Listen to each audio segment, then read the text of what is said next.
Hi, everyone. I'm Carrie Cassidy from Project Camelot and very happy to be here today. And I've got Sean David Morton, a very good old friend of mine, here with me and looking very svelte, as he called it. Thank you.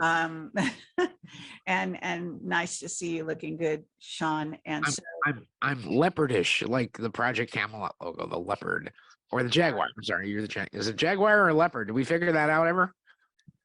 No, it's a cheetah, and Cheetah. the song is a jaguar song. Okay, all right, there we go. Okay, so now that we've got our ducks in a row, Sean, how are you feeling, and how's everything going? Well, I'm alive. They didn't think I'd be alive. Actually, I've talked about this before. I'm sorry I'm chewing gum, by the way, but it's the radiation and the chemo killed my my salivary glands and all my taste buds. So I have to kind of chew this gum to keep my throat actually lubricated to speak. And there's good news and bad news. On January 5th of 2021, I was diagnosed with terminal stage 4 inoperable squamous cell cancer, and they told me I was going to be dead by Christmas, and that they couldn't operate on the tumor. It was a 16-centimeter tumor. It was literally the size of this. I actually brought this as a visual aid. That's the size of the tumor, and it was hanging out of my neck, out of the bottom of my neck. And I burned it off using called Amazonian black salve, which they warn you about all over the internet. Oh, don't use it; it'll leave holes in your face, and all of a sudden you should not use it on your face, obviously. But it's for because it does leave holes in your face. But it's you use it on very tiny squamous cell cancers like moles, warts, skin tags, things like that. And I smeared it on this literally this 16-centimeter tumor and burned it off.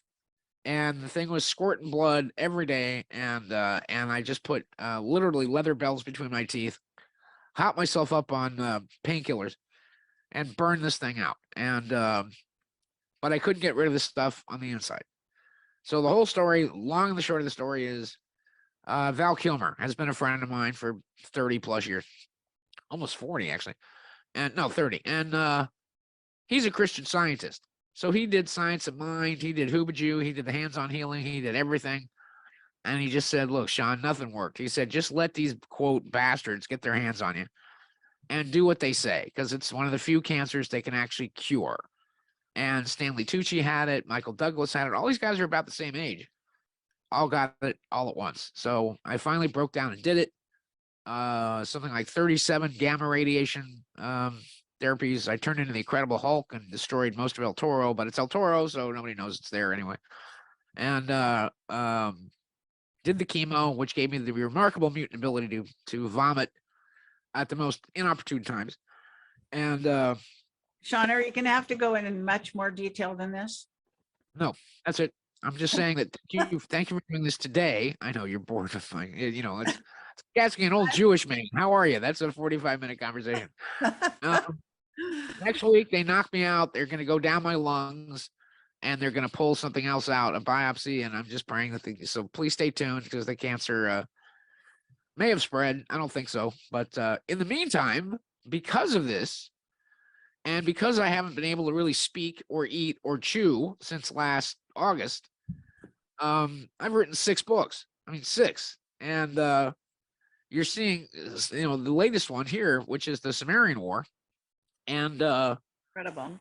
But I've written, let me see, I wrote Time Runner Part 1, Time Runner Act 2, the Vril Dahmen Diaries, which is the absolutely true diary of Baron von Ritter-Spottenheim, who was one of the people in the inner core of the Vril Dahmen, a mysterious group of 5 beautiful long-haired women that were on the inside of the Third Reich. They were in the newspapers every day, that were part of the occult influence over the Third Reich. And their job was to basically feed the Nazis bad information while getting money from them so they could build a spaceship and evacuate to Aldebaran. And as weird as that sounds, I've actually included a document of an interview with Wilhelm Schulman of the Schulman residence, who said, yes, I worked on this project. They knew everything they were talking about, Sigrun and Maria and Gudrun, And apparently about 1,700 people jumped in this spaceship, and the trip to Aldebaran took less than 4 hours. And the people that didn't make the final ship, like Himmler and apparently Schulman, just ran. They mostly escaped. But absolutely true story. I have all the photographs to back it up. It's an amazing book. It's a love story. And the two places you want to start is we got Stance Time 1, which we got on special for all your listeners. If you use the code SUMMER10, that's your secret Ovaltine decoder ring code. We'll sell it to you at cost, which is $25. And then and that gets you hooked on the series, which is Sansa Time Part 2. And then there's Part 3, the Isomer Protocol, and then just so I can hold them up here. And there's Sansa Time Runner, which, by the way, was mentioned by Ted Humphrey in a newsletter that I did all the way back in 2005 when I asked him how much damage Gary McKinnon had done when McKinnon actually managed to expose this massive amount of information by backdooring through a bunch of Pentagon websites about an entire alternate secret space program. So you and I are all about divulging the truth, and there have been no better shows than yours and you and your wonderful personality to be able to expose what's really going on. So I heard just the other day that the Pentagon or the Congress or whomever just misplaced $4 billion, or the fact that I think the day before 9/11, Right. They were talking about billions of dollars. It just disappeared. Trillion. Well, at that time it was trillions. Yeah, a trillion. No, it was trillions of dollars. Well, again, when I've asked people that have worked at TRW, Northrop Grumman, McDonnell Douglas, Raytheon, why does it cost $1.5 billion to build a stealth bomber? And one of these engineers told me, it was funny because I had him in an improv comedy class. He says it doesn't. He says toilet seats and hammers don't really cost $2,500. He says we just call them flying bank accounts. That's where we tell people the money goes, but it goes into a bunch of stuff. And I said, what do you work on? And the guy gave me a funny look and he said, well, I repair washing machines on the moon. And it was just a funny thing for him to say that he repairs washing machines on the moon. That's a good one. He's exactly right, because we do have a lunar base called Cape Malabar Radio. I have no idea why it's called that. You come and go from this place, actually from Area 51 at a Navy Federal Credit Union in Las Vegas. You go down in the basement and you catch either a train or the Underground Railroad up to places like 5-1 or Fallon or Edwards Air Force Base or what have you. But these books, they show you the universe. I mean, it's a universe of truth that is all based in real technology, real world science. The fact that I released the unified field theory and took out a copyright and a patent on it, and I'd hope to get this to somebody like Elon Musk, because you can use the unified field theory. What they're using it for now is what they call gravophones, which are like Dick Tracy watches that can instantaneously communicate with anyone, anything, really, in the universe, not just the galaxy, you can literally, with an Xbox, you can fly a satellite in real time around Pluto, as an example. And you begin to understand that we are already a star-spanning species. I think that Trump had to set up the secret Space Force just to start explaining maybe where all the money went of all these different places. And when you realize that the economic challenges we've had and these billions and trillions of dollars have disappeared in basically fighting two wars. This war, the Summarian War, was against a race of beings that come from Aldebaran, which is the Hyades, which is the big red star in the eye of Taurus, who started the Babylonian Empire, who started Rome, who tried to start the Third Reich, another 1,000-year empire with their technology, and failed, thanks to, once again, the Vril girls. And it was also Hitler entering the war about 3 years too early, thanks to the Japanese and thanks to people like Hans Kammler and the Vril and telling him that he had all this super technology that he was going to, rule the world with, and it turned out most of it didn't work. and time Well, shifts. actually, he was told he couldn't use it in that war, that he Okay, would have to wait. absolutely. I believe that. I mean, it's I mean, now that's why they're doing it now. well, another one of the propaganda machines that Christopher Nolan is putting out. His big summer blockbuster is Oppenheimer, and it stars Cillian Murphy. Did it come And out? once no, it's comes out in like 2 Oh, weeks. okay, cool. And by the way, a couple of interesting movies is that just a couple of interesting things is that I went to go see the Indiana Jones movie, Dial of Destiny, and apparently they completely changed the ending, and it was good. I really enjoyed it. I mean, I thought it was good fun.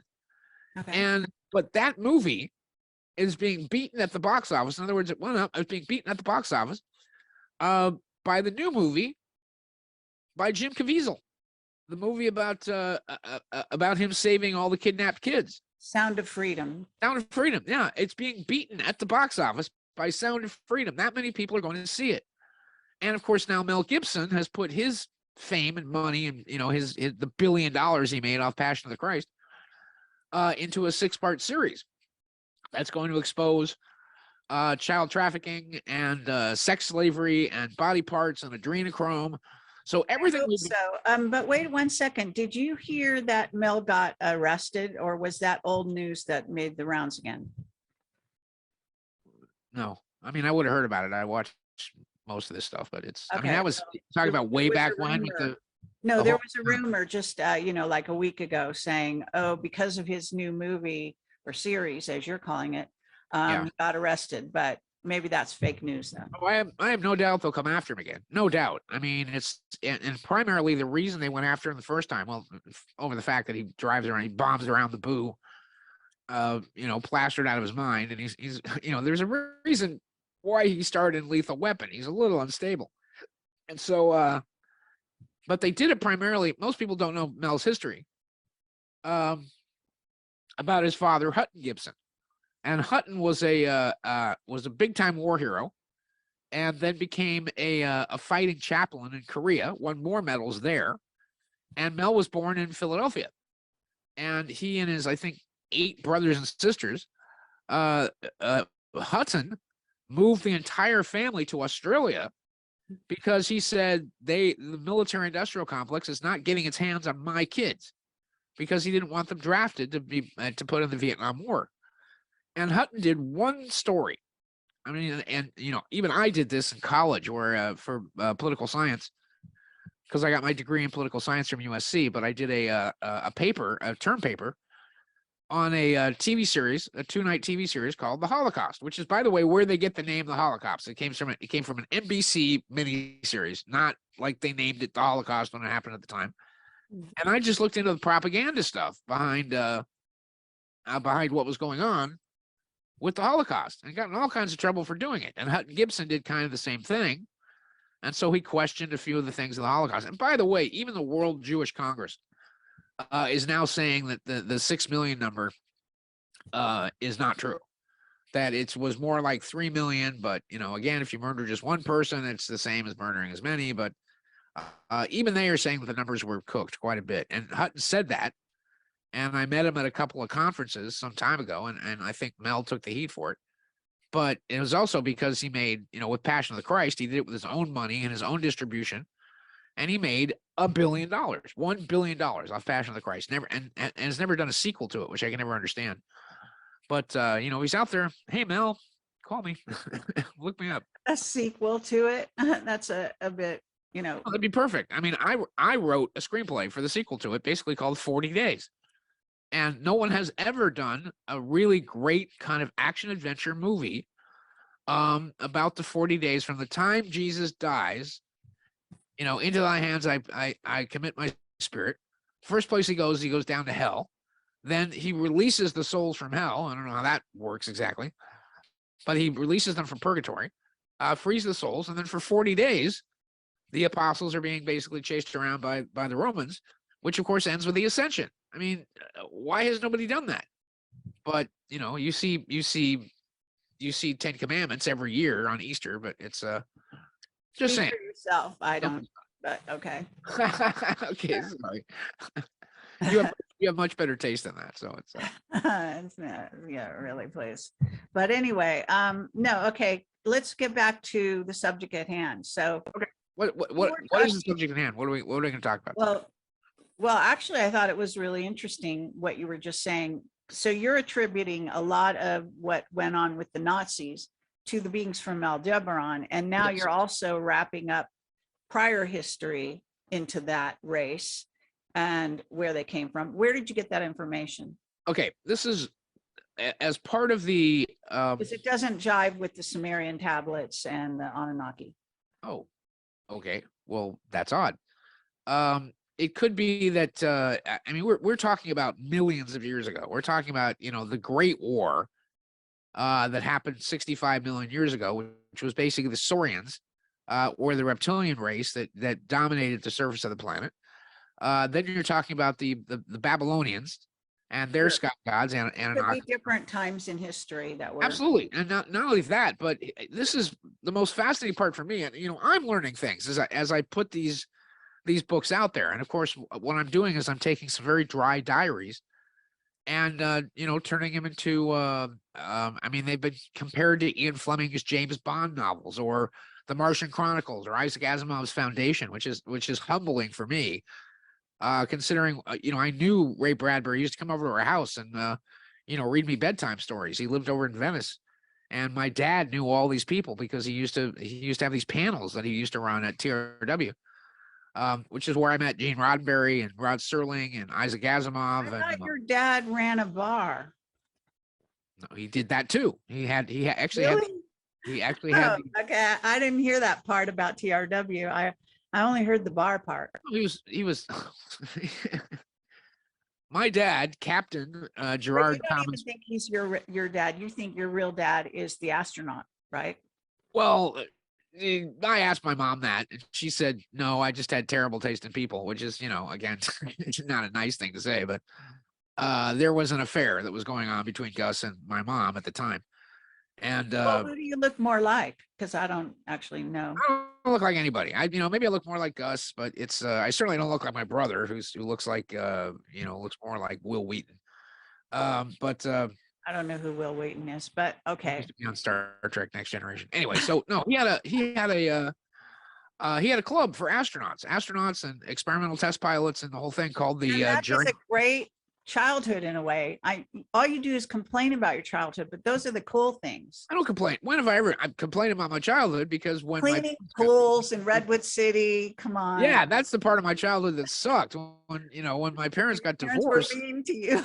when my parents got divorced, well, my mother was mean to me. My mother was a vicious bitch, and you know, hit me with everything she could get her hands on. And Made you read the Bible before you go yep, play. Bible classes, 360 days out of the year, you know, study. I do sports. I come home, listen to my Bible tape, you know, eat dinner, study. But, you know, it led to 3 degrees, a PhD, you know, lecturing at Harvard on astrology. Thanks to my grandmother, I became a master tarot card reader, a master astrologer, thanks to my uncle Carl, who was the astrologer for the Beatles and you know, the right-hand assistant to George Harrison. My stepdad, oddly enough, we got to hang out with Carlton Heston because my stepdad was roommates in it with him at Northwestern University before he came out to be an actor. So, you know, I got to hang out with Moses. How cool is that? And for some weird reason, I don't know why I'm going through this, but my mother and my grandmother were super great friends, and I have no idea why. I mean, I'm 8 at the time, with Irene Ryan, who played Granny on the Beverly Hillbillies. So when they were shooting all this stuff up at CBS Studios, and Ellie Mae or Donna Douglas, who was also a great friend for years and years, they'd have animals out by the cement pond. I used to go be able to hang out on the set and go play with the raccoons and the bears and, you know, and whatever else. And you know, while they were shooting Beverly Hillbillies, and even then, apparently when my mother was 19 and 20, she was engaged to Dick Martin from Rowan Martin's Laugh-In. So we got to go over there and hang out on that set too. I used to think girls were super icky, and my first kiss, when I thought girls maybe weren't so icky, was when Goldie Hawn actually grabbed me by the cheeks and gave me a big old smooch, like right on the lips. And I thought, okay, girls maybe aren't so bad. Which I told her about years later. Nice. She was like, "Oh my God, I'm not a child molester or anything." I was like, "No, you were beautiful." And because now she's a big fan of the Dalai Lama, and it's been great for me because we've met up at a whole bunch of events for the Dalai Lama, because one of my personal teachers, Geshe Gyaltsen, hosts the Dalai Lama when he comes to town. But no, I had a movie star. My dad was the first. A deep state asset, as they say. Yeah, deep state asset. No, he was that too. I mean, he was totally that too. But he worked for Ford, Dalai Lama.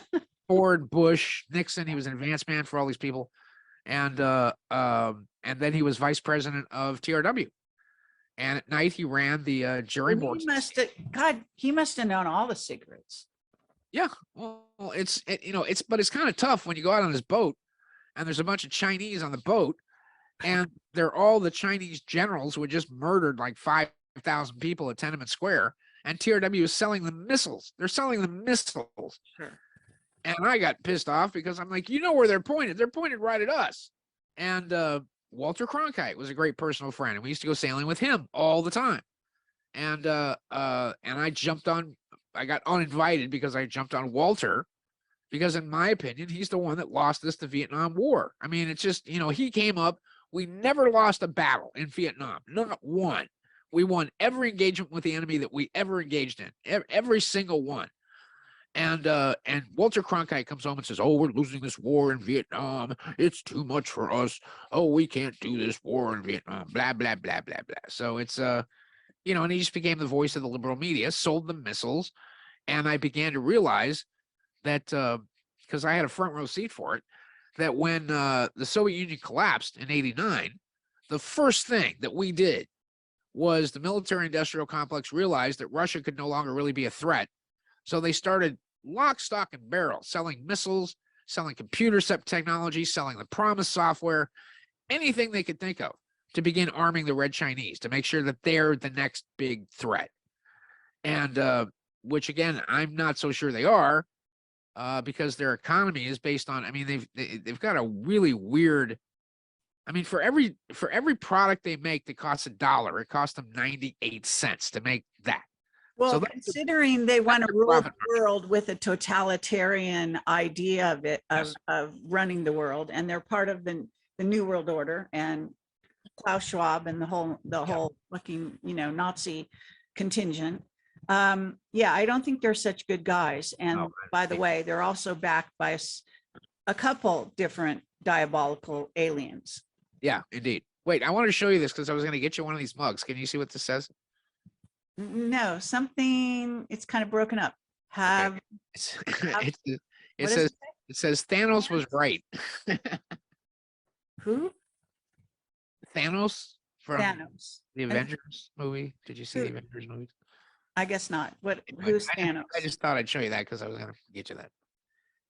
Okay. If you haven't seen the Avengers movie with everybody else on the planet, then I can't explain it to you. So the cup says Thanos was right, and I just think it's funny. Because Thanos is the ultimate Democrat, because he snaps his fingers and half the population of the universe disappears, and he thinks that's a good thing. I see. And the Avengers fight him. But yes, let's talk about, we still have the communist Chinese, who are still under the control of the Illuminati. The Illuminati founded May 1st, 1776. They paid the League of Just Men, Karl Marx and Engels, to write the Communist Manifesto. It's where the French Revolution came from, where the Russian Revolution came from, where all of the communist revolutions came from. And that's why they celebrate May 1st as their big day, because that's the date of the founding of the Bavarian Illuminati. By the way, Adam Weishaupt. Also May Day, though. Yeah, it's May Day, right? I'm sure, but that May 1st is the founding day. It's interesting too, because the Doheny oil people were big time communists, along with Armand Hammer, and the symbol of Union 76 oil is a big red ball, which is the rising sun of Illuminati consciousness with the 76 across the face of it. Yeah. Which represents the Jordan Maxwell would have had a lot of fun with that. Yeah, Jordan was fantastic when it came to that. Why'd you just disappear? Okay, there we go. Sorry, let me do this. Just fixing this here. So when in the early 90s, and I just have to explain a little bit of this, there was a spy, an assassin, if you will, that in between his 61 confirmed kills would spend his time as a security guard at Area 51, because Area 51 apparently underground is like this massive luxury resort. You know, they get lobster every night, they get 5-star meals and buffets. I actually did have, we had a whistleblower show up in person. Yeah. Tell us that, but nobody believed it. He said there were tables full of cocaine. Yeah, there's that too. I mean, it's just they cater to everything and everyone. Matter of fact, it was odd because I was told that the one place that alien visitors were allowed to go to was they let them go to Vegas, and it was the Imperial Palace Hotel. Oh. And which Well, is also Pine Gap. well, that's in Australia, I'm but just saying. yeah, I've never been there. Imperial Palace was weird. They tore it down because it had a whole side of the building that didn't face the strip, and it had this weird it looked like a big radio tower on the top of it. And so this guy, Connor or Derek Hennessy, depending on which driver's license you looked at, his code name was Ghostwalker, and I've told this story a couple of times. But he went through Wendell Stevens and Jim Cox first, then through Jim Delatoso. Jim claims that he had gas pumped into his house where he was paralyzed, and that men in black guys or guys in basically combat gear went through his house, searched his house, tossed his house. And I get a call from him saying that, look, there's this guy, Connor Hennessy, and he's traveling with this stripper that he met from Florida. And this guy's dangerous. And, you know, you don't want to talk to him. And I'm like, well, he's sleeping on my couch right now with his girlfriend. So what do you want me to do with him now? And this guy had me so spooked. I mean, I literally slept with a 38 Cobra detective revolver under my pillow for about a week or so when he was around. And that was the time when I was working with Bob Keviat at Geraldo. His holy grail was 500 pages of a document that he said revealed everything. Had photographs, pictures, Dick Cheney shaking hands, aliens, had designs for the saucers, had the whole thing. Cool. And that he would give it to me. And that, but I had to be warned that my life would be over, that I would probably be on the run, that I'd have to probably run to Ecuador or Costa Rica or someplace, whatever. But he wanted $250,000 for delivering this document, to which Geraldo said, well, if we get a document, then yeah, we'll talk about it. But your money's on the other side of that door for when we actually get the document. So we run around in a circle. We go out to Las Vegas. And again, I knew he was legitimate because by that time, and you can talk to all these other guys who are complete clowns on a lot of this, but I was the only one that had seen the base. I was the one that climbed up there. I was the one that found the hilltop. I was the one that videotaped it for the first time, and everybody's seen the video. So when I've interviewed him, I knew what the base looked like, and I was probably the only person on earth that did, along with me and my buddy Fred Isles. So when he described the base and what this hangar is and what that does and where it goes and the road that leads down to Papoose and, you know, where they had the 9 ships in the Papoose hangar. And again, Area 51 is only interesting between 87 when they expand the border by 89,000 acres and about late 92, early 93, when they move everything to the Dugway Proving Grounds, also known as Area 6413. And they built a gigantic underground base under Kings Peak in the Uinta National Forest. And that's it. Everything, you know, the rest of Area 51 has all been regular military technology, you know, ramjets, scramjets. That's not completely true. Okay. You know, you can say Just so. saying, because I have other stories about that. Okay. You've collected more than I have. I just know that we would go out there on Wednesday nights. I'm sure that was legit. You know, we had a whistleblower from Dugway. Okay. Oh, cool. Yeah.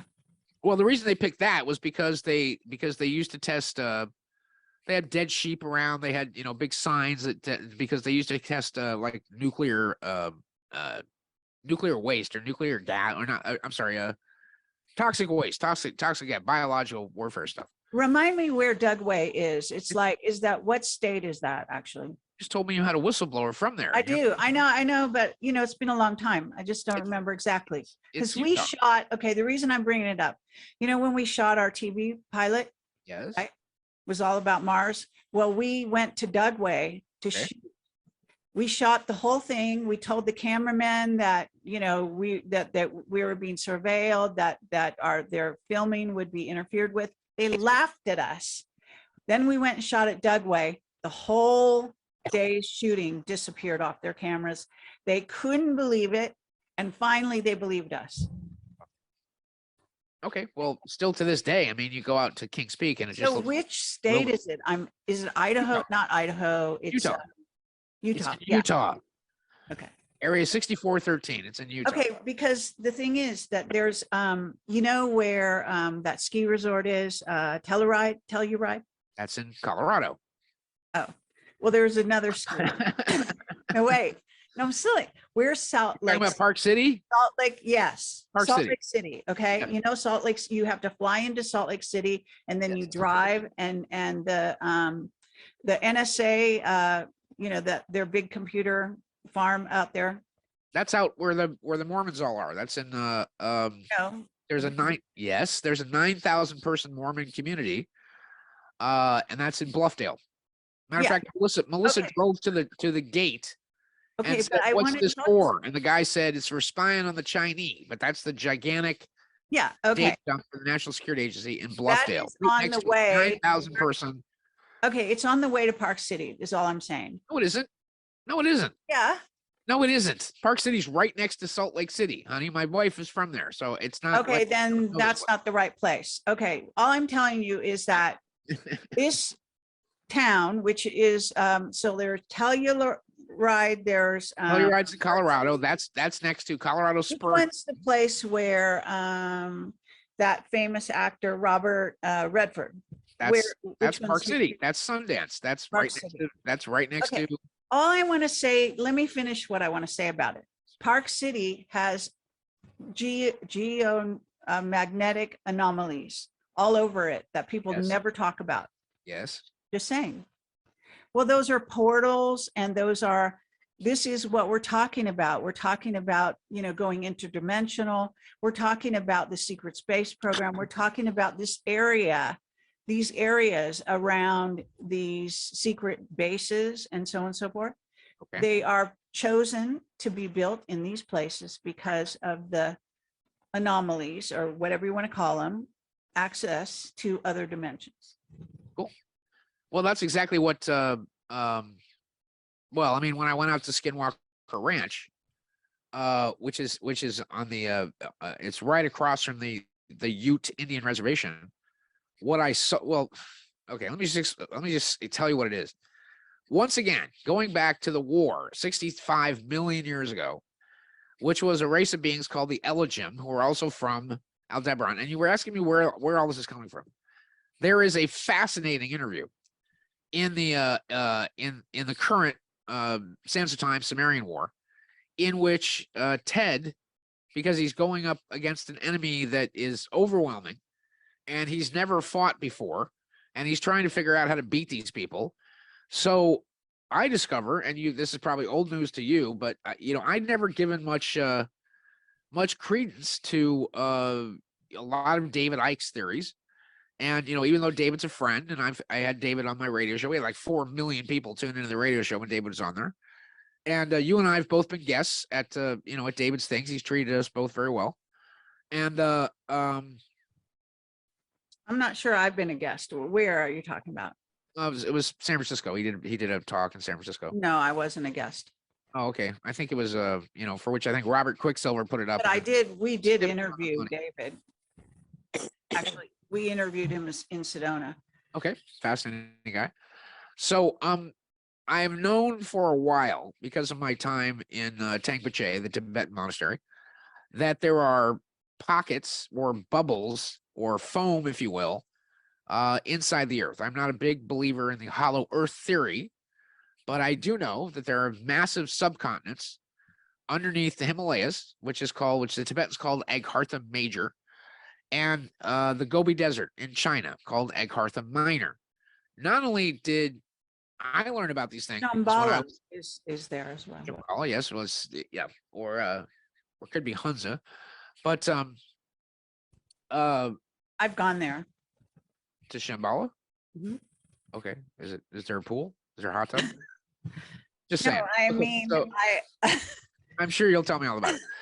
Okay, but wait, go There's a Three back. Dog Night song too, and I'm just Shambhala, so it's all good. Anyway, so the challenge of this is that's interesting is that The in race of beings that you're talking about. I'm trying to tell you about them, but Okay, go ahead.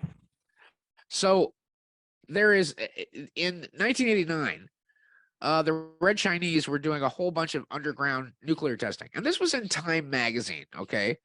And during their underground nuclear testing, they discovered these massive belts or subcontinents, scientifically proving that they were there underneath the Himalayas, which were formed when India smashed up against Asia and then formed the Himalayas, and also in the Gobi Desert as well. And the Red Chinese found these. So in the new book, and by the way, the book drops tomorrow. So Cool. we're actually going to the printer to pick them up. I'm sending you a copy. I'm sending you actually the first copy of the book right off the press from the printer. So that's in the mail to you now. So you get a chance to look at it and put it in your archive. The Summarian War, which is book 7. And by the way, there's 2 more books after this, and this is what you'll love, but it's the Draco War, part 1 and part 2. And it's the final big battle. All this took place before 2010, by the way, or 2009. So if you're wondering why a lot of the world financial systems are falling apart now, is because not only have they burned up this money to fight these 2 wars against the Summerians and against the Alpha-Draconians, but it talks about there's an interview because apparently, and this will be obvious to you, you'll say, well, of course there is, Sean. How can you be so stupid? We have diplomatic relations with I guess you could say, the positive, peaceful reptilians who still apparently have conversations with some Chinese, with most of the Tibetans, and with factions of the Black World government. And the main point of their embassy is underneath what they call the Owl Gazebo, which is at the center of the Pentagon. And you gotta wonder, why is the Pentagon the shape that it is? Because it's a ginormous black magic pentagram, Right. where the point faces south, not north. But in the center, there's an 8-sided octagon, and you would think that there would be an eagle or an American flag or something. There's not. There's an owl actually on top of it, which means we're watching you through the night. Well, like Bohemian Grove, by the way. Yeah, or like Bohemian Grove, once again, symbol of the Illuminati. So there's an elevator that goes down into an entire complex that apparently was set up by Ted Humphrey and the group as an ambassadorial suite for an ambassadrix, which is what you call a female ambassador, who is the liaison for the queen of the reptilians, which are a maternal matriarchal society.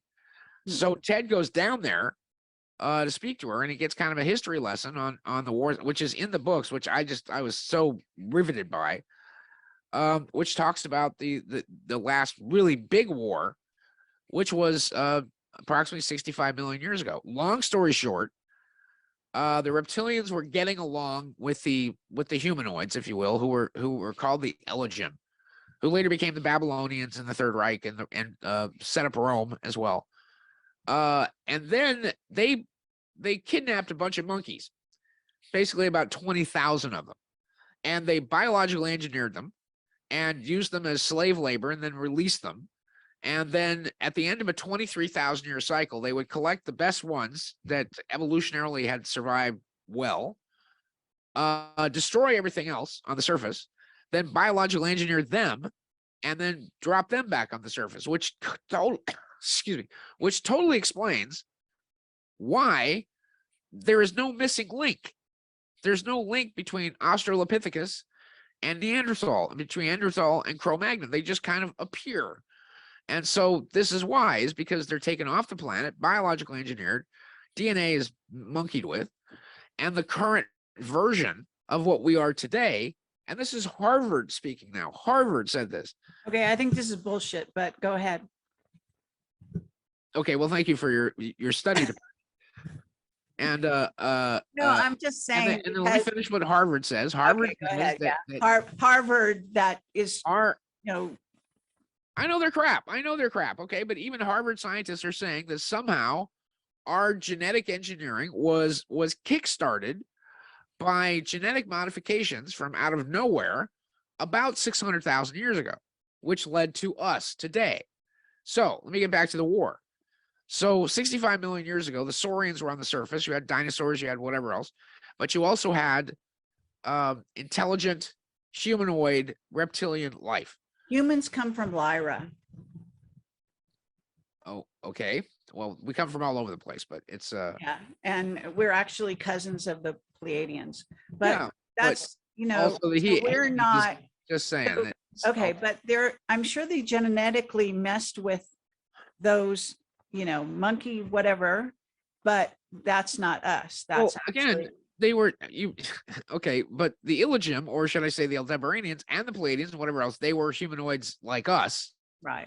you know, tall blondes, what have you. And the planet was full of giants at that time as well. Most of the giants actually split and went to Mars. So as part of this war, they destroyed the fifth planet, which is now the asteroid belt, used the asteroid belt, big giant chunks of this planet Tiamat.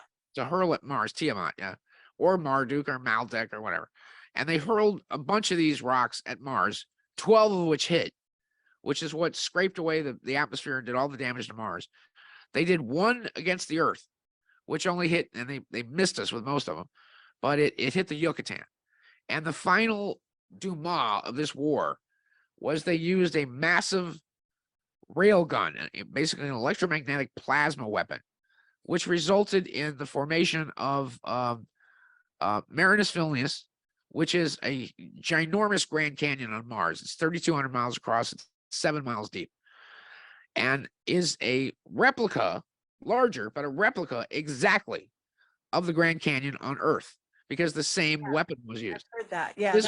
This weapon then led to a 200-year nuclear winter, which then led to the reptilians, all the reptilian life on the surface going extinct, and them going underground into the pockets of where they are.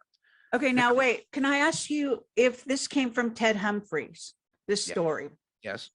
Okay, so it's extraordinary, the diaries that you got. I mean, that they cover the span of time and detail that you're telling us, right? Well, he gets this from the ambassadritrix. She tells the story to him when he's in a meeting with her. This is only one section of all those books that you've already released. Yeah, it's basically just called it's a section of the book called The Nest.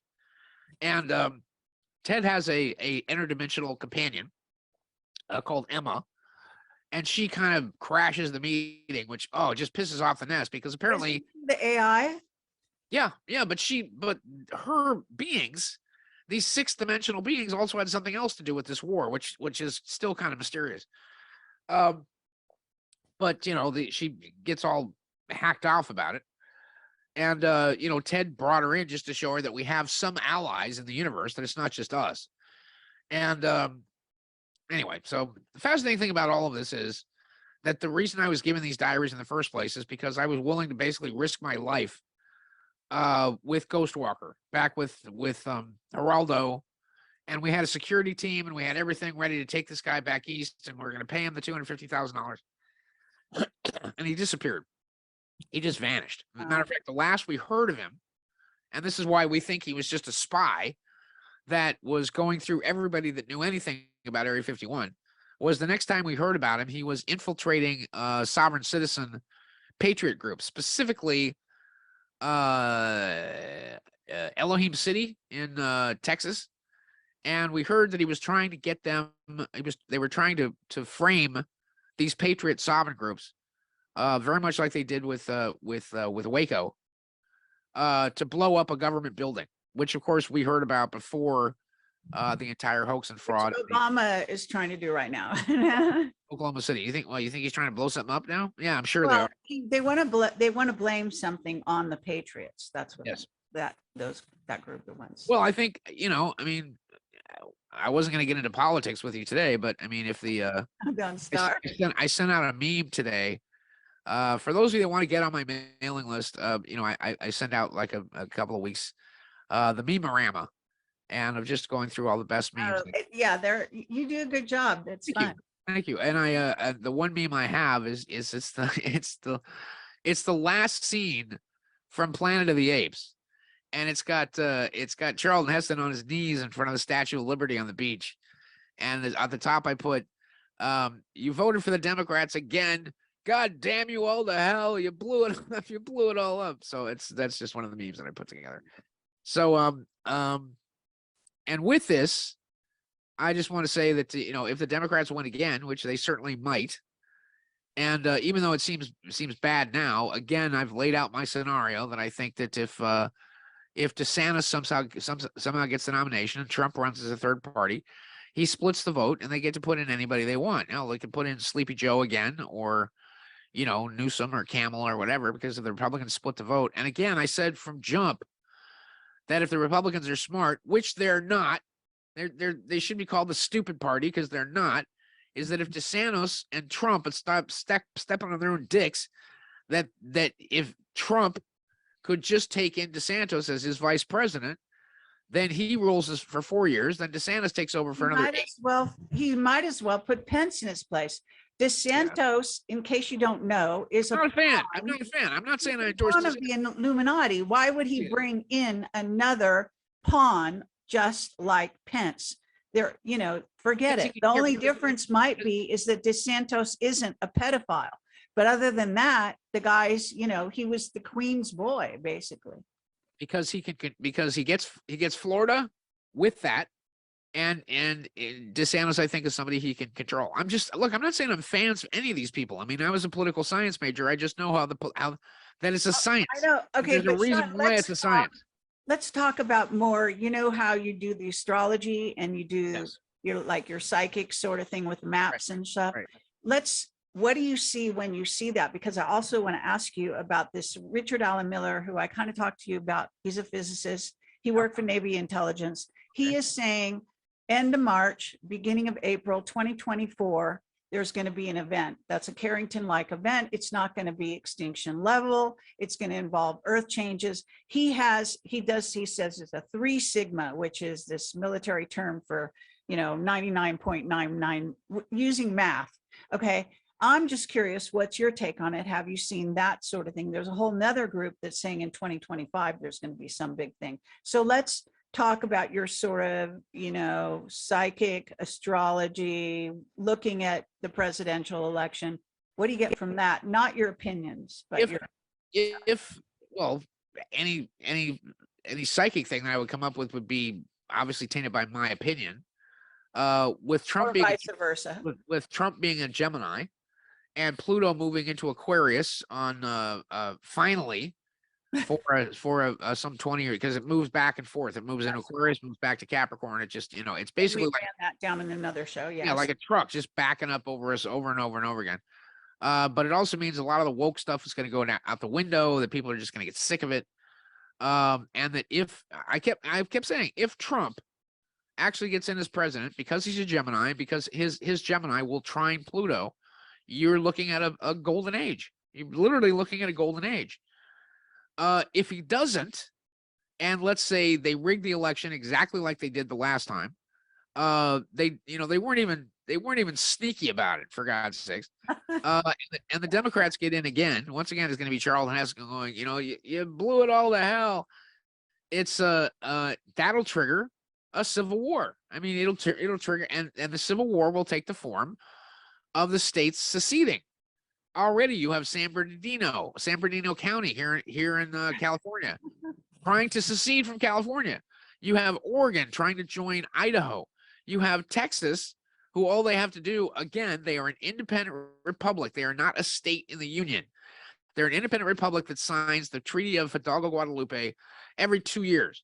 And Rick Perry, at one point, when he was governor for, oh my God, a million years, like 16 years or something, said, all I have to do is not sign that treaty. We're an independent nation state. They're already hoarding silver in Texas to be able to have a currency, a Texas Republic currency, but backed by silver. So it'll take the form of a secession of the states, literally like it did in the Civil War. And of course, the federal government will probably be too, bankrupt to be able to stop it. But, I'm sorry, you're a big fan of these white hat people, and everything that they've said, Carrie, has been wrong. And I've been right That's because not I've been telling you that they're completely full of true. You crap. don't even know what they say because you don't pay Of close course I attention. do. I believe all of it. You think I don't I listen don't to believe you. David?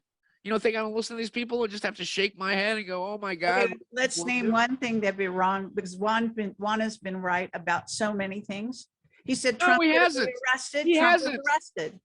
He has, and we're not going to get in an argument about that because I know how you've drunk the Kool-Aid as far as Juan Savin goes. So we're not going to talk about that. I don't want to. No, if something's was Trump arrested, he was indicted, right? Yes, of course. Which is All what right. Well, that was they're going to do. They're going to do their lawfare stuff. That was pretty obvious as to how they were going to do this, because the Democrats, and I've said this from jump, the Democrats are all lawyers.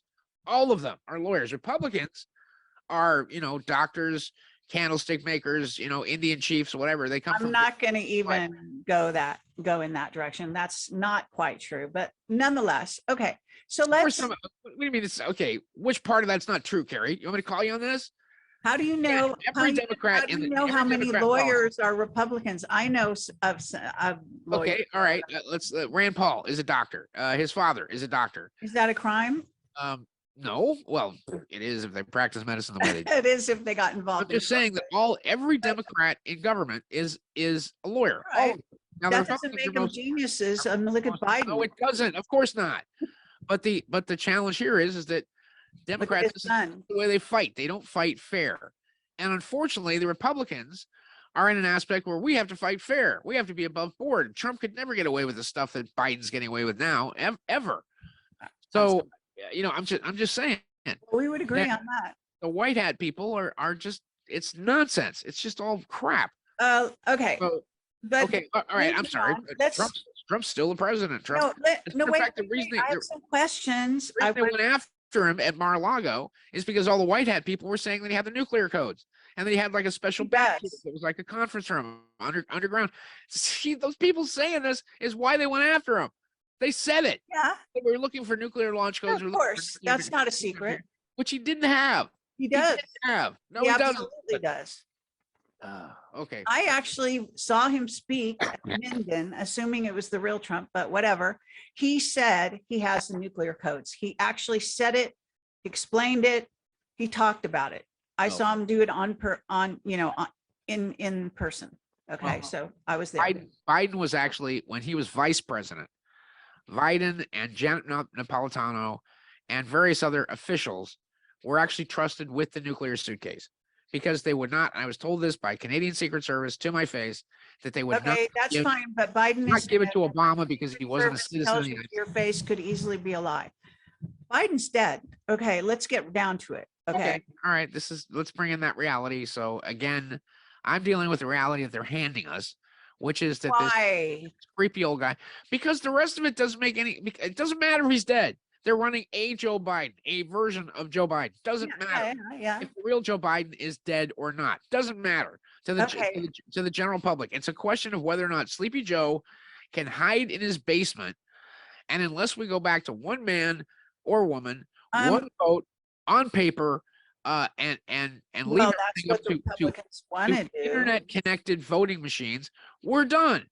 Yeah, I And agree. You wrote a 100% wonderful agree. piece that I read, Carrie, a wonderful piece, and I gave you a correction on it because there were 60 lawsuits that were filed against the fraud, and I asked you to correct one thing in there because of the 60 lawsuits that were filed, not one of them, not one, had a request for discovery. Stupid.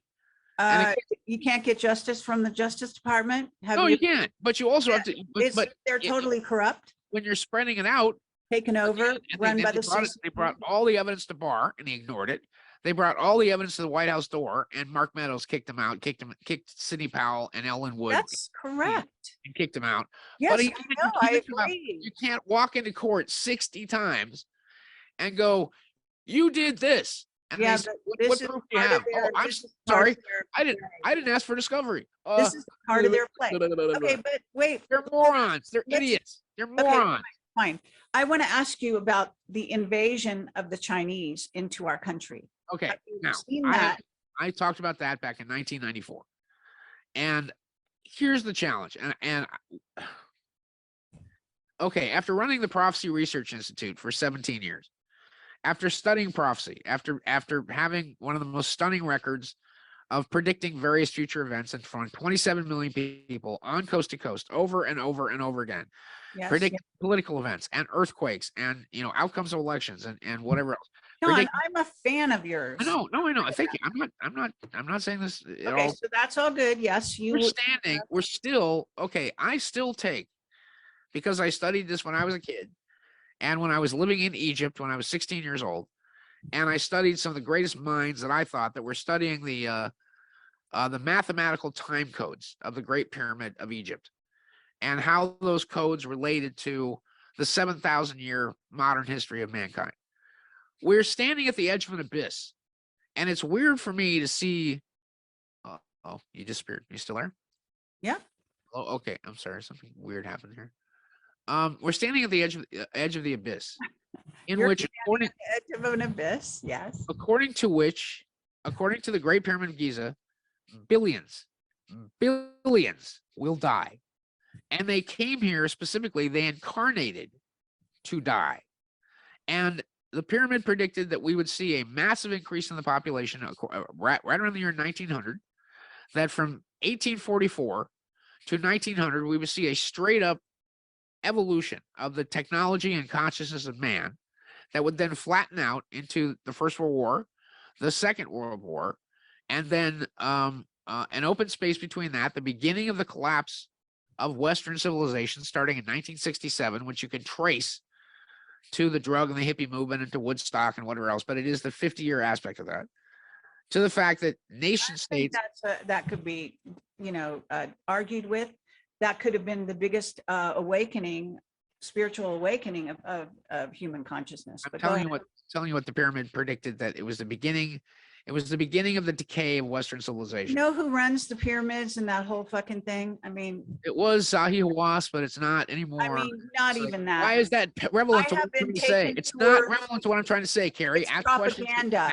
It could be a lie, but nonetheless, finish your story as far as the Chinese invading and where we're having billions die, because we already had several, I don't know how many million die from COVID, the fake virus. Well, and if you look at the 20th century, the entire 20th century was one massive abattoir.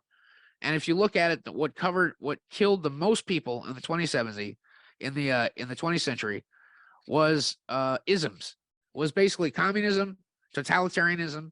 I'm sorry, but feminism as well, because you've got 70 million deaths from abortion. You've got 120 million deaths from the Russian communists. You've got 60 million deaths from the Chinese communists. You've got however many deaths from Nazi Germany and the United States. That rolls around about 15 or 20. I mean, more people died in the 20th century than ever because we turned murder into not just being fun, but into a philosophy. And that philosophy was entire genetic classes of people needed to go. Now, here we are. Things we're in the Exodus period, according to the pyramid, that from February 21st of 1999 until the return of another messianic figure in October 31st of 2039. And the reason it's Halloween is because all these people die. In other words, the temple on the 6th day must be cleansed, which means everybody has to be taken out of the movie theater before you can sell tickets for the next round of people to come in. And when the next Messiah comes in 2039, coming out of England, oddly enough, it actually points to the birth of the next Messiah at Stonehenge, oddly enough. I don't know what that means. It might mean it's the Antichrist instead, but go ahead. It could be. I'm just saying that there's a Christ angle in the pyramid, and there's an Antichrist angle in the pyramid. The Antichrist angle of the pyramid is from 1932 until August. Matter of fact, it was the date of the dropping of the atomic bombs in Hiroshima, August 8th, I think, of 1945. But there's another Christ angle in there. There's a messianic Eve. What is a Christ angle in the pyramid? Christ angle is as you come into the ascending chamber. In other words, to the grand gallery, which is seven. The entrance to the pyramid is actually a fake entrance. That's not even the real entrance. I'm not talking about that. I'm not talking about that entrance, but thank you. That entrance is artificial. It was put there by Abed Mahmoud in the 8th century when he drilled in, And then they found the real entrance. The back door, they make people enter through the back because they consider them not cleansed enough to be adepts. And so this is an Illuminati plot, but go on. So when you come into the Grand Gallery, which is 60 feet of polished granite along 7 concourses, that entrance, in other words, when mankind is freed, if you will, has a Christ angle, which is 3, 5, and 7, which represents the way, the truth, and the life. And it begins on September 27th of 2 BC, which is when the big God forms itself with, I guess, the human spirit of Jesus. And he ends his mission, doesn't say he dies, but ends his mission on exactly April 1st of 33 AD. And like every British scholar that I can think of has, matter of fact, this is why I brought this Thanos cup today, is that, you know, basically half the population is going to go down, is that's Maundy Thursday, that was the Last Supper, excuse me, that was the Last Supper, and that was the crucifixion. Right after that, there's a pit, there's a tunnel that goes down to hell, goes down to the pit, all the way underneath, 151 feet down. And it's there, and I can explain my whole philosophy that you know, I believe that Buddhism was a proper religion, and that the Dharma and the Buddha and the Sangha were absolutely legitimate until Christ, which you will totally argue with. But I believe that when Christ picked up the tab for the whole table, and look, I had these arguments in the monastery in Nepal where I was arguing with my masters there, saying, well, you've got all these chants you got to do if you step on a bug. I mean, you know, my guy picked up the tab for the whole table. Why not just, you know, lay your sins on Christ? So, but it's all there. It's in stone. It's why Jesus said, I'm the chief cornerstone the builders rejected. If you were to hush every mouth, I think it's very stones would speak my name. And I don't know, you're gonna totally mock my Christian viewpoint, which has been thought of, you know, over and over and over again, because you know better than me. But I'm saying that we're standing on the edge. I think it's open to question. That's all. Of course it is. Everything I say is open to question. I'm not asking people to not question me. This is my interpretation after years of study. Okay, so I'm saying that I think that the Buddha, the Dharma, the Sangha, and everything in Buddhism was correct up until 33 AD, up until the chains were broken. Jesus goes to hell. He basically clears out purgatory and says, Ali, and free, everybody out. And everybody gets back on many people have the chance to get back on the evolutionary plane, which is a group of people who are incarnating towards the light, towards ascension, towards the king's chamber, which in the 7th day, which doesn't even happen until the 30th century, the conquest of death. In other words, you can take your complete consciousness and move from one body to the next body, which is basically eternal life. And that's AI. That starts the true day, which is the 30th century of the 7th day. Now, after that, those people ascend. They hand the planet back to the stupid people that have been shoved off the earth for 1,000 years, and that's when Lucifer is let out of the pit, or Satan, or whatever you want to call it. And they get 1,000 years to do their thing, to see if they can evolve. They failed dismally, I might add. So, in 1994, when I did the Vajra Chronicles, which it's online, you can get it for $1. It's 99 cents if you want to read what I said in 1994. I read them a long time ago. Thank you. And in it, Vajra says that the big war with the Chinese, that it was going to start with Taiwan, and then it was going to go to Japan, and then it was going to go to Korea, and that they would buy Australia, that they would start buying farmland basically here in the United States, everything that they're doing now. Right. And that the hot war with them would start in 2025. It's what he said in 1994. But by the way, he said that World War III would begin when Pakistan attacks India with nuclear weapons. Now, at that time, the Pakistanis barely knew how to hook a cart to a horse, much less have nuclear weapons. And now here they are with nuclear weapons, a nuclear power country, when they can't feed everybody. So, but here's the challenge. That I've actually written a screenplay about that very thing. Hello? So in finishing my thought, although the screenplay I'm sure is fascinating, in finishing my thought on this, because I saw things. Personally watched the timeline change. I've been part of it. I've been at the center of these timeline changes. I'm sure you'll say you have too. So have I. seen these things. Yes, so have I, of course. Look at us. Come on, Sean. So when this occurred, and the first thing happened when I was dealing with an extraterrestrial contactee named Hal Wilcox, who was super famous, who had started everybody going out to Giant Rock back in the 50s and early 60s, who'd been to another planet, who was on Jack Parr, who was on Steve Allen, who was, who brought back the T-shirt and the pictures and the photos and the mineral samples and the whole thing. And we were having meetings in his house every month. And there were 12 of us in a perfect shell battery. In other words, 6 men, 6 women, positive, negative, positive, negative. And we were told to go get this is a really long story I'm making really short. They told us to go get the works of a man named Rajneesh Gurdjieff. None of us had heard of him. We went everywhere. Needham Bookfinders, Bodhi Tree. This is before you could just look stuff up on the internet, way before Amazon. And nothing. Nobody had heard of this guy. Except the Monday that we were going to the meeting at his house, and he lived on Wilcox Avenue because apparently like his great grandfather had been the guy who originally did the Hollywood land development, named it after Hollywood, Florida, by the way. Suddenly these books appear, and there's a whole case of them at the Bodhi Tree. And the girl that I'd known that suddenly didn't know who I was from Adam says, "Oh, I've been there 15 years since the store opened." Everybody shows up with a stack of books, literally a stack of books like, this big. These are all the Sands of Time books, by the way. And we're in complete shock.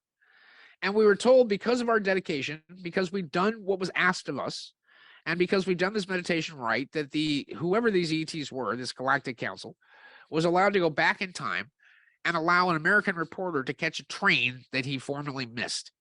And when he caught the train, he caught a lecture by Rajneesh Gurdjieff, was responsible for bringing him to lectures in the United States, was responsible for them publishing his books, and he became a major metaphysical influence in the United States. So that was great. And I never heard of him. well, you should read his books. They're very interesting. And as part of this, we asked, I think it was me that asked, well, have you interfered in the timeline before?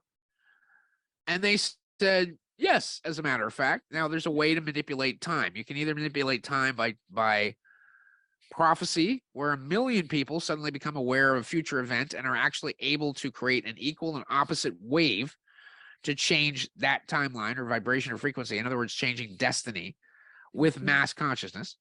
And the other way to do it is to go out into the ocean, find the albatross or the seagull that crashes into the ocean, or the fish that jumps and the wind that comes, and stop the wave at its source. But for that, you need massive, and this is the first time I'd ever heard the word artificial intelligence, but you need massive computing power to figure out where the wave actually starts. And what they did is that they went back in time, and in 1588, they actually parked a ship behind a British frigate, and this British and blew wind in its sails. It was that easy, just. And the British frigate was being nailed by a 3-story cannon Spanish Armada ship, and the frigate managed to just miss a salvo from it, T-bar that ship, and sink it, which then led to basically, now remember, the Spanish Armada was the Inquisition. They had all of the tools of torture in the Inquisition. They were going to not only invade England, but begin to just tear apart and burn at the stake, first Queen Elizabeth, and then everybody that was a Protestant there, and basically turn England back into a Catholic country under the totalitarian rule of the Spanish.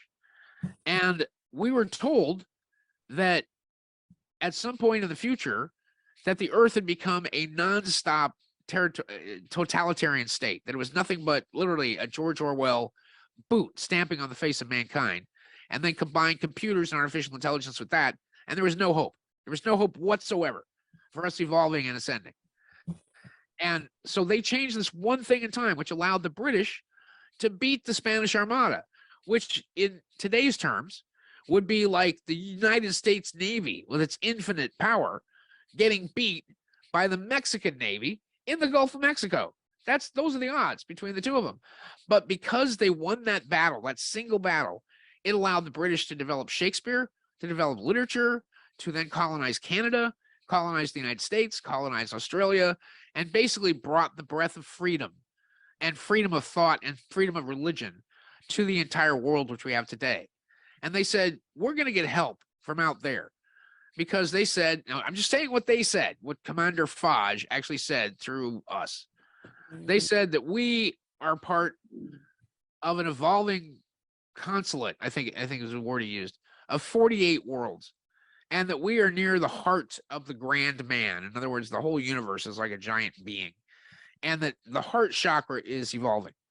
And so because of that, we were going to be given help, because if we don't evolve, the whole class doesn't evolve with us. In other words, we can pull down the whole vibrational frequency of everything that's going on. Matter of fact, there's also, again, I'm not a contactee, I'm not any sort of E, I'm not an abductee, a contactee, any of that. But I've been told that the Arcturians are what's taking everything over. And it's weird because the Arcturians are actually 10th dimensional energy beings. I know this is kind of funny, but they look like that. Like the Gort robot from Day of the Earth Stood Still. There's like millions and millions of people, Klaatu Barada, Nikto, Klaatu Barada. And that these millions of beings actually exist in these kind of robotic bodies. And that the Arcturians have taken everything Not over. very imaginative beings, in other words, but go ahead. No, but the Palladians gave up. Every time the Palladians tried to help us, they failed. And before that, They're still here. I know they're still here, but they, look, they tried with Billy Meyer, they failed. They tried with Adrienne, who was a friend of mine. Worked with the Pleiadians. They worked with NASA. They helped make our space program what it is, even though we got sabotaged by the reptilians over and over again, and still are. Well, or again, the military and Stephen Greer and Louis Elizondo, they're all just trying to figure out what the Black World guys are doing, what these books are about. They're trying to figure out what the hell's going on there. Because again, Area 51 is not part of the Black Rose. Stephen Greer taught these people are, they're working the dark side. I disagree. Yeah, that I agree with. I totally agree. He made me look like a complete idiot in front of my producers at Unsolved Mysteries, for which I'll never forgive him. So, he tried to sell us footage that we owned, for God's sakes. He sat there. Manted hybrid, but go ahead. That would explain him. That would explain a lot about Stephen Greer. Yeah. So, explaining to me how he was abducted on his airplane, blah, blah, blah. So, okay, where was I? Okay, you were at the fact that supposedly this part of the universe can't evolve if we don't evolve. Right. So we get to, so we asked them when was the last time they manipulated time. Thank our lucky stars for the British, even though they've become the Illuminati, they've become the totalitarian ones that are actually trying to put. Well, and here's the difference. It's interesting. It's interesting that Adam Weishaupt was actually was very good friends with Thomas Jefferson, and many have thought they were twins. They actually thought that they had traded places at one point, where Jefferson went to France disguised as Weishaupt or what have you. And if you remember the Great Seal of the United States, it's on the back of the dollar bill. That was given to Jefferson by an agent of Adam Weishaupt, and that is the Satanic Pyramid.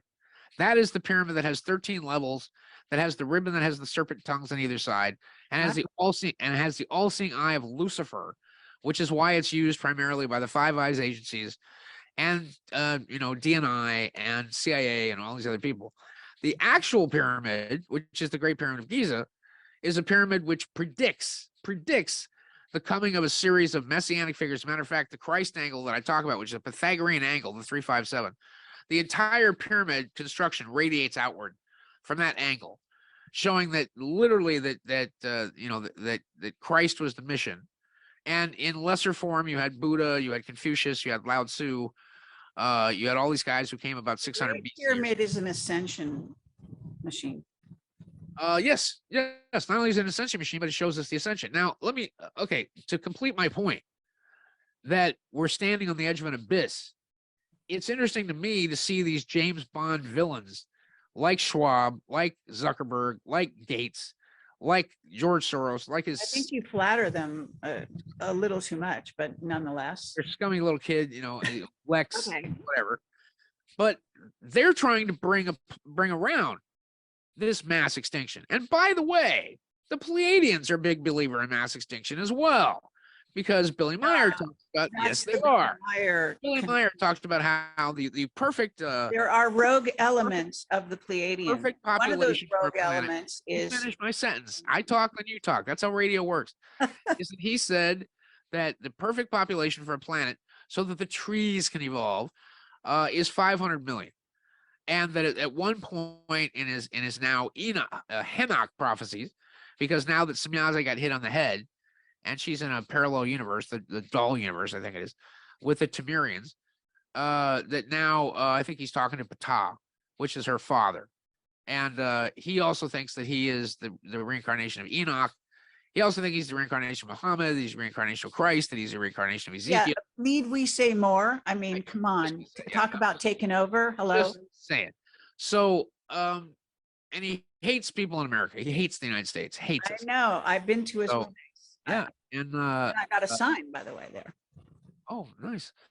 So the point is that from 1981, when the first thing changed with Rajneesh Gurjeev, to then watching the timeline shift on June 28th of 1992, which was right after the riots, which was right when the Landers quake happened. And had the Landers quake gone on for another minute, then California we would have fallen in the ocean. I mean, it literally would have broken off.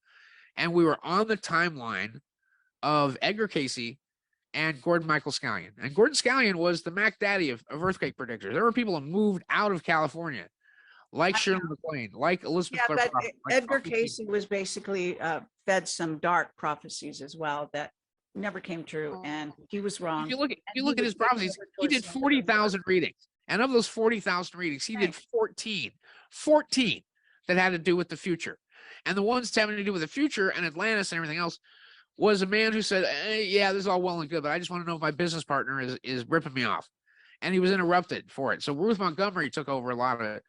All I'm saying is that after the last big prediction in the pyramid that was correct was the edge of the pit underneath, and you've been there, was the edge of the pit, which relates to Christmas of 2004, which was the Asian tsunami that wiped out Phuket, that killed about 250,000 people, that caused massive destruction in Sri Lanka, in India, et cetera, et cetera. That was a lot of fun. That was man-made. Yes, yeah, it was. Yeah, they used a nuclear weapon it was the same thing the Russians are threatening Europe with, and the same thing that they used for the Fukushima earthquake as well. Same exact deal. Now the question becomes, and I have a whole theory about this, that they are purposely doing these to alter the radial axis of the planet. But I know you laughed at that, but I was able to, with my mathematical formula, predict coming quakes, which Cornell University talked about, pi squared, and how it was actually predicting these quakes in 188-day cycles, which it was. So, and in these cycles, each one of them actually altered the nodal axis of the Earth by inches, maybe 6 inches. I think 9 inches was actually the Fukushima quake, bringing us back in line with galactic center, so that there is not a massive flip. Although magnetic north, which was marching towards true north for 70 years, suddenly just took a hard right turn, and is now magnetic north is in the middle of the Siberian Sea. It's on its way towards Russia. But that's a whole conversation for another time. Okay, but before you say that is a whole, okay. Well, all of these prophecies. I'm asking you about this because Richard Allen Miller, that would coincide with his stuff. And recently he was told by the government, he called me like a few weeks ago to say they called him because the core had stopped. Now, I have a whistleblower that have told me that the government lied to Richard Allen Miller and the core didn't stop. So now we have a conflict where we need to get a straight answer. I'm just throwing this out. Okay. When you go into the pit of the pyramid, and this is again where every predictive phenomenon that I could think of that I studied, mind you. And I had a group of remote viewers that I trained that was out of hand predicting various quakes. I mean, we made the news a bunch of times, even to the point of where I predicted, oh, this quake's going to happen next Tuesday. And they sent a news crew, Channel 9 sent a news crew. They were standing in the hallway to my house on the Tuesday to say, oh, here's the bogus psychic that predicted the quake, blah, blah, blah, blah. I know. While they were standing there, the earthquake happened. And I opened the door feeling very much like Dr. Strange. and saying, "Can I help you, gentlemen?" And so instead the story, I think it was Emmett Miller, I think was reported, who we later used for, well, we used for Strange Universe back in the 90s. Said, "We're in the house of the psychic to predict the earthquake today. So, what's the next quake?" And I said, "I don't know. I haven't meditated on it yet." But it got to be the point where I didn't even publish them in the newsletter anymore, because it was like, I just, it's going to happen here, it's going to happen there, it's going to happen the other place. And nobody cared. I mean, I was so accurate with it that just nobody cared. So the next thing should have been 2012. And it wasn't. As a matter of fact, and you've seen it because I know you saw it. You were down in the pit, right? You know the pit? Underneath the Great Pyramid. You were there. Did you go there? They don't call it the pit. They call it the Well, the Well of Souls. It's the pit. It's the pit. Did you go there or not? Was it locked or not? Did they well, I've been there for several times. One time, I think I did go in that part. Okay, because it's closed. Usually the pit's closed and the Queen's Chamber is closed. So they let you in the Queen's Chamber. Oh yeah, of course. I've been in all three, the only three that they let you in. So when you go into the pit, you will notice that I don't like it. No, nobody does. There's a trough, right, that goes all the way up to the wall. And then there's stones that look like a spine. That pit is supposedly the lowest point for mankind. And, excuse me, no matter what we do to avoid this massive catastrophe, that feature is called the River of Fire. So something major happens, which means a Carrington-style event, which means a massive solar flare that would then hit the Earth in such a way. So, for example, if this was the Earth, it would hit the Earth in such a way where it hits the outer atmosphere, and then it obviously comes in through the poles, comes in here, and the reason it's called the Carrington event is because it happened in 1889, and it fried all the telegraph wires and fried Canada and fried most of Australia, and there was an event very much like it, which the Aborigines call the River of Fire, which happened in 14,400 BC, which wiped out all life on this planet with the exception of about 4,000 people, and we are now all of the descendants of those 4,000 people, and the Aboriginals have all kinds of cave drawings about this lightning that's going on. That event did happen, and what happened is that NASA could not explain how or why, and these are once again the benevolent reptilians, that a force shield, they called it a Star Trek-like force shield, actually came up out of the planet from the poles and just went and actually just drove this energy out into space.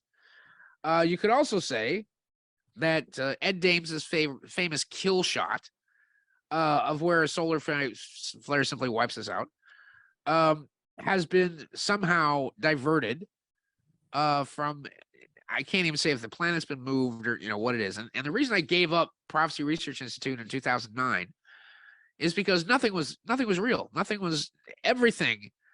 And I think because of 2012, and because we moved into the Night of the Jaguar, which is now the 13-year adjustment period between December 21st of 2012 and December 21st of 2025, which will also be the 250-year, because every cycle that I can tell you about, political cycles, economic cycles, jubilee cycles, national cycles, nations last for 250 years max. And that's because they last for 200 years, and then they go into a fifth cycle of discipline, which would have started to happen in 1967, 68, 69, which you say is, the greatest time ever. And I say it was the beginning of the end of what that. I just said it could be argued that there was an awakening spiritually in the consciousness of humanity during the 60s. And I think it was reflected in the art and the vibration and the love and the people had, and good things happen, not just drugs, but more than that, because LSD can open your mind as well. Yeah, because tie-dye shirts are so great. You know what a Grateful Dead fan says when his pot runs out? This music sucks.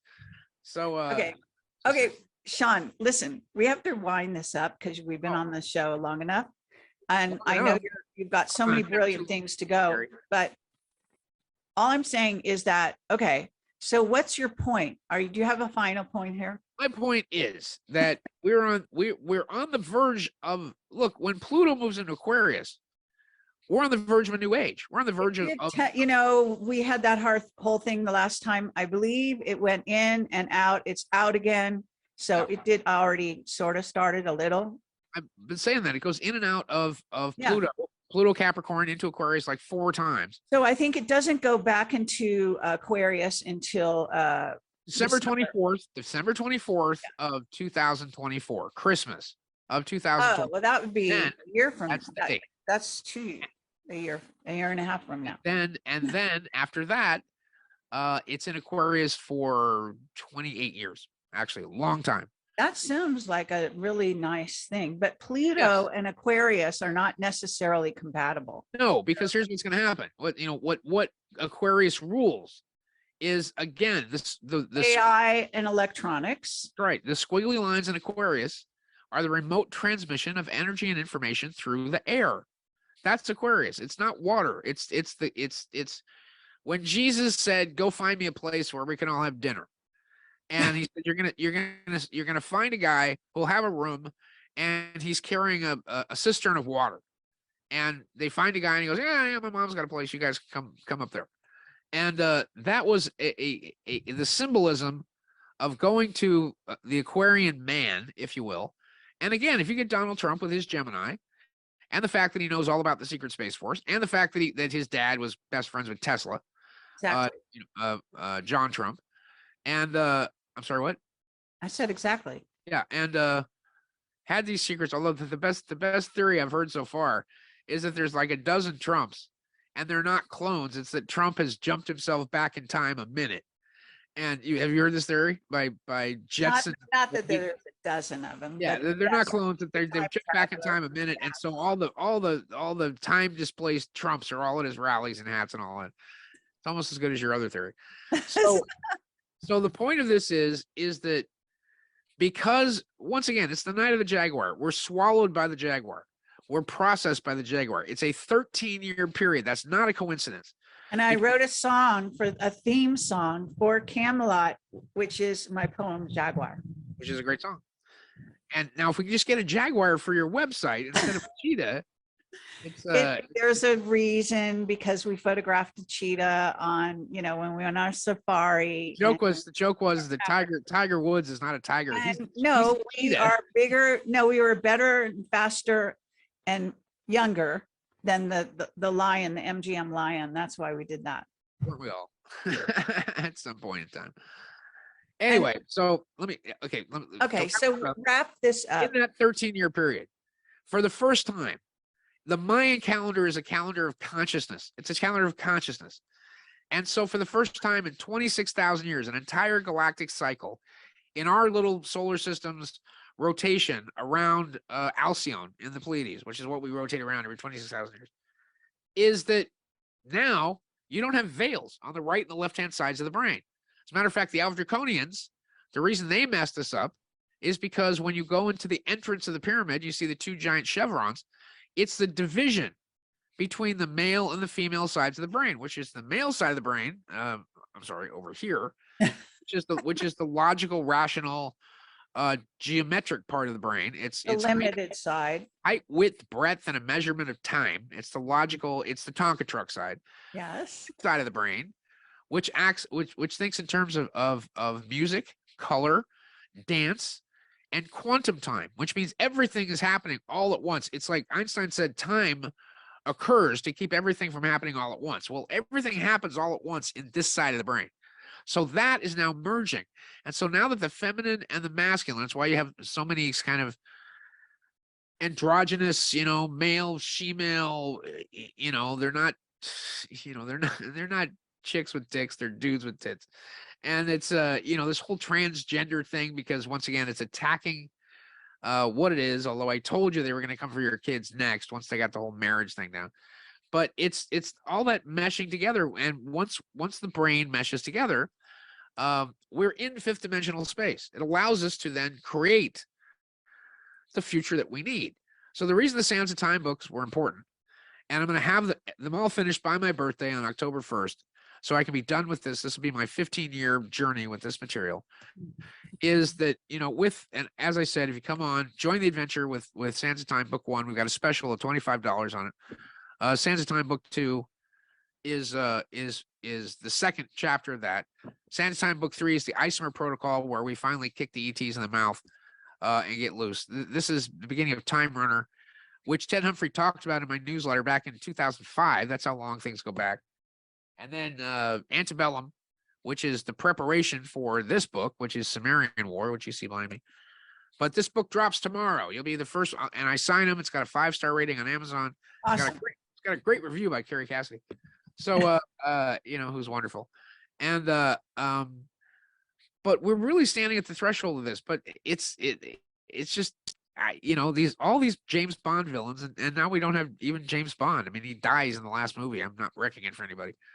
But I thought it was very apropos that James Bond gets killed, and now we don't have James Bond to stop any of these people, and they seem to just be unleashed.